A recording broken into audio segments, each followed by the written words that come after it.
Unaambiwa ni kwamba Mwijaku amekuwa na matukio mengi kweli kweli. Tangu ameingia katika ndoa na mke wake, Mwijaku amekuwa akifanya matukio mengi mbalimbali, na ambapo mke wake amekuwa akijaribu kuvumilia mengi sana. Ni mengi mno ambayo Mwijaku amekuwa ameyafanya akimkosea heshima mke wake pendwa, tena mke wake mzuri, mke wake mwenye kujipata na maisha. Ikumbuke kwamba Mwijaku hata katika hali ya maisha ya kifedha huwa anamtegemea sana mke wake, kwa sababu mke wake yuko vizuri sana na yuko njema sana kwenye masuala ya fedha kuliko Mwijaku. Sasa na kupata mwanamke mzuri kama huyu ambaye anaweza kuwa mstahimilivu, inakuwa ni bahati sana. Lakini kwa hatua iliyofikia, ni kama mke wake ameamua kunyosha mikono juu sasa na kuvunja ukimya. Ni kwamba baada ya Mwijaku kupata ile tukio lingine tena la wanafunzi wa vyuo ambao walikuwa wakimgombania na kumdhalilisha mwenzao kwa sababu tu ya Mwijaku, ni kwamba mpaka sasa inavyosemekana ni kwamba mke wa Mwijaku ameamua kusarenda na kuamua sasa kutengana na mumewe ambaye ni Mwijaku. Hivi tunavyozungumza ni kwamba ni kama vile wapo wanaisha wataki kuonyesha tu katika jamii, kwa sababu mke wake hapendi masuala ya mitandao, lakini ni ngoma ni nzito.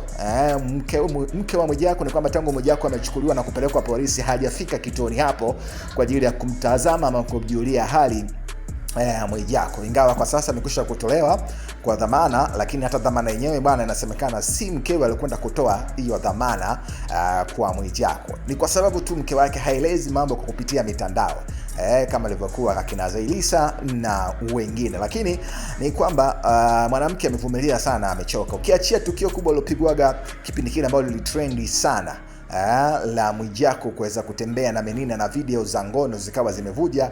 Mbali na hivyo, kumekuwa na matukio mengi ya Mwijaku kujihusisha na wanawake tofauti tofauti, wengine akiwa hata studio akicheza nao na kuwashika makalio na kuwasifia wanawake wengine, hali ambayo imekuwa ikimfanya mke wake kuvumilia. Mbali na hivyo, alikwenda akamuoa mwanamke mwingine, akamwolea mke wake mke wa pili, lakini mke wake akawa ameendelea kuvumilia tu na kuendelea kuishi naye. Lakini mwisho wa siku ikaja ikatokea akataka kumuuza mke wake kwa sababu ya michezo ama mpira wa club, hizi club za Simba na Yanga. Sasa ni kwamba ni mengi sana ambayo mke wake amevumilia, ila kwa sasa inasemekana kwamba imefika ni mwisho na mke wake ameamua kujitenga mdogo mdogo na mume wake huyo ambaye ni Mwijaku. Hali sio nzuri kwa mujibu wa watu na kile kinachoendelea katika familia ya Mwijaku pamoja na mkewe. Ila tunaendelea kusikilizia kwa sababu shida kubwa ni kwamba mkewe si mtu wa kufunguka, ni mtu wa kuweka vitu moyoni na kufanya mambo yake kimya kimya. Lakini hali unaambiwa katika ndoa ya Mwijaku na mke wake sio nzuri hata kidogo. Mkewe amechoka kweli. Hiyo ndio hali halisi. Tutaendelea kukuletea na kufuatilia kwa undani kujua ni kitu gani zaidi kita happen kati ya familia ya Mwijaku pamoja na mkewe.